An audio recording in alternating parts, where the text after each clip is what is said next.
It's a chatty get ready with me because I don't know what else to film today.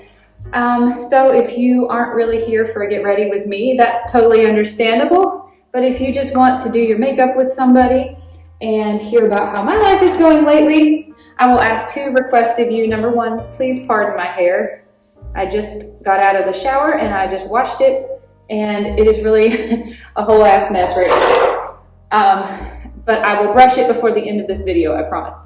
And number two, if you see that my sleeves are wet and I have splotches of water all over my shirt, that's because I also gave my dog a bath in my tub as soon as I got out of the shower, and she doesn't like a bath, and she was kind of fighting for her life to get away. So I am just covered in splotches of water.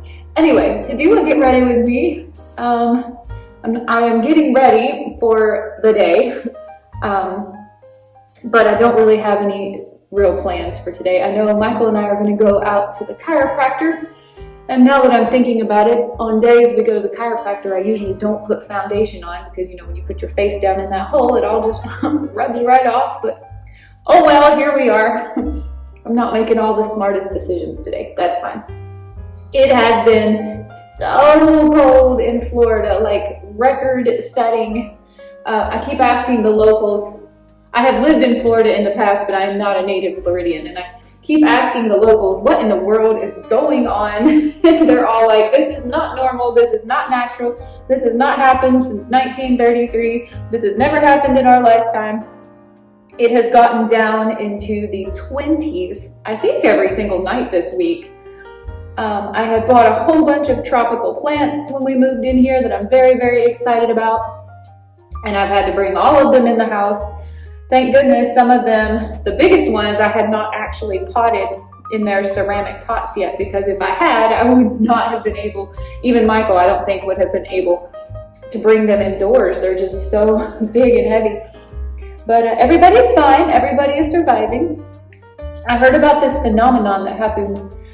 I found out it happens mostly in South Florida, and I was kind of bummed because I thought maybe I would get to see some of it here, but I'm in Central Florida. It's definitely a little bit different of a climate in South Florida. They are having actual iguanas that are invasive to Florida. They're not from here, and they hide up in the trees. But when it gets cold, below I think 40 or so, these iguanas go into their rumination, which is kind of like hibernation, where they basically sleep. So these humongous iguanas, like the size of my dog, big iguanas, are going into rumination. They're not dying, but they just go into like a coma, and they fall out of the trees. And they're invasive. They're killing the native species, or at least competing for the habitat and the food of our native species. So it's actually legal to kill them. A lot of people don't have the heart to kill them, but Florida has had to like issue notices that you don't want to transport these things in your car alive, because if you put this frozen iguana in your car and your car has the heat on and you take off driving, the iguana will like come back to life and could cause you to wreck. And everybody's sharing their TikToks of their huge iguana captures. It's kind of a rare opportunity to actually help capture and kill these iguanas that are invasive. And Amber and I were so excited. I wanted to see this so bad. We walked for miles and miles every single day, different directions, different routes. I thought, come on, I'm going to see this, but we don't actually have those types of iguanas in my neighborhood. So we just got to enjoy the 26-degree weather with no falling iguanas. I was a little disappointed about that, but it's all right. We went days without seeing any alligators.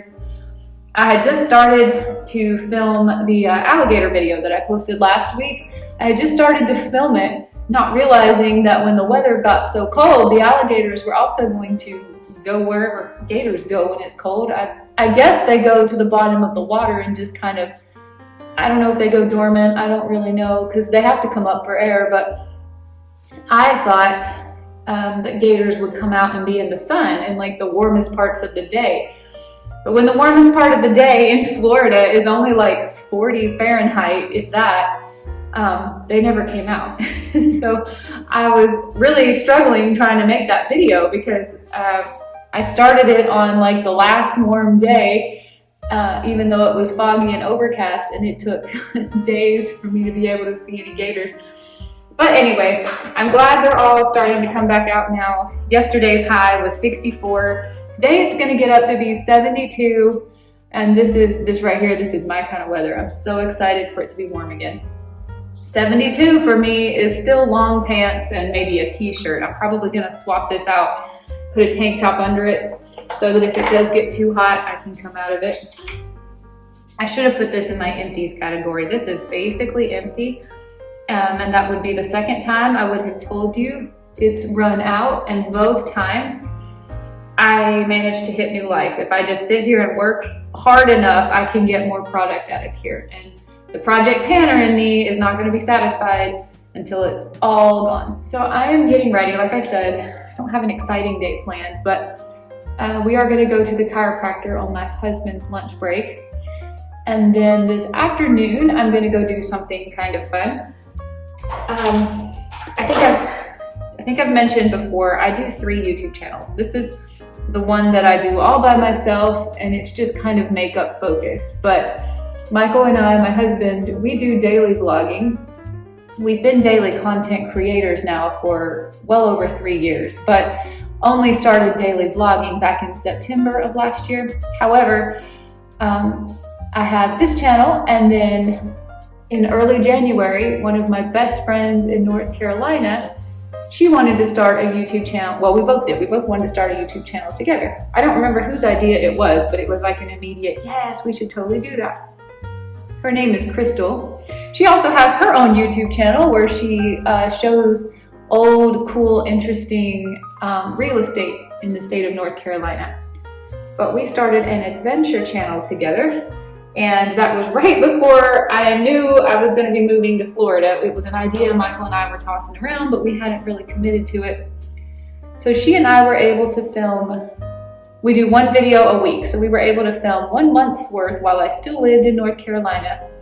But then now that we live apart, we are alternating weeks and we're having adventures. We talk about what we would like to do together, but we do it independently. And so now it is February. I'm not living there. So we are doing 1 video per week independently for Black History Month, which has actually been really fun. The first week was my week. So I went to a cemetery that I found here in Orlando. The cemetery was established in 1890 on land that was donated, to the area's Black population, because these are all things that I'm learning that, you know, you feel like you hear about history, but you hear about it in these broad scenarios, and you don't really know what that actually means. So I'm trying to educate myself here, and I really enjoyed visiting the cemetery. Back in the late 1800s, Black people weren't allowed to be buried with white people. But they were responsible for coming up with the land and the money to maintain their own cemeteries, which was a real struggle as the economy was shifting from the way it was prior to the American Civil War to the way that it is today, when anyone can go out and get a job. And the layers of difficulty that their community went through, it was really, really a neat experience, because you can see where the cemetery in its earliest days are just unmarked, completely unmarked graves. And then as the Florida citrus industry took off and the Black community started having more opportunities for jobs and to own businesses and start their own businesses, they actually put a little housing community in the cemetery for the population that worked on the local citrus farms. So these graves, some of which aren't marked, some of which are very, very old, they go way back. And I just really enjoyed learning that history. But I also was just not expecting the cemetery to be so well maintained. in doing my research, I found out that it was actually almost completely lost to time. It was considered an abandoned and a neglected cemetery, and actually was put like in a critical status where the Preservation Society and local historians actually had to step in to make sure that the cemetery didn't get completely lost. Today, the cemetery is still actively used, and it is, I gotta do this in the mirror, sorry. It is beautiful. I got to talk to the groundskeeper or the caretaker while I was there. He was so nice. He actually was talking to a family who was there to pick a plot, and I didn't want to be bothery, so I was staying way away. But he took time out of his conversation with them while they were looking over some things to come ask me if I needed help finding anybody. And I told him, I said, I'm just here to put some flowers down and explore a beautiful cemetery. And he thanked me so profusely for coming to leave flowers, even though I didn't know anybody buried here. And he gave me the history of the cemetery, which I already knew, but I didn't tell him that because I had already researched it before I went. Everything that he said was spot on from the research that I had done. He was just so nice. I had a really good time doing that. All of that to say, that was what I did last week. Today, I'm going out to film another video for our channel for Black History Month. I have learned of another story that I find is horrifying, but I also find it very interesting. I grew up in the American South, so I have been hearing about things like prejudice and racism my whole life, but I have not really ever been around an actual example of that.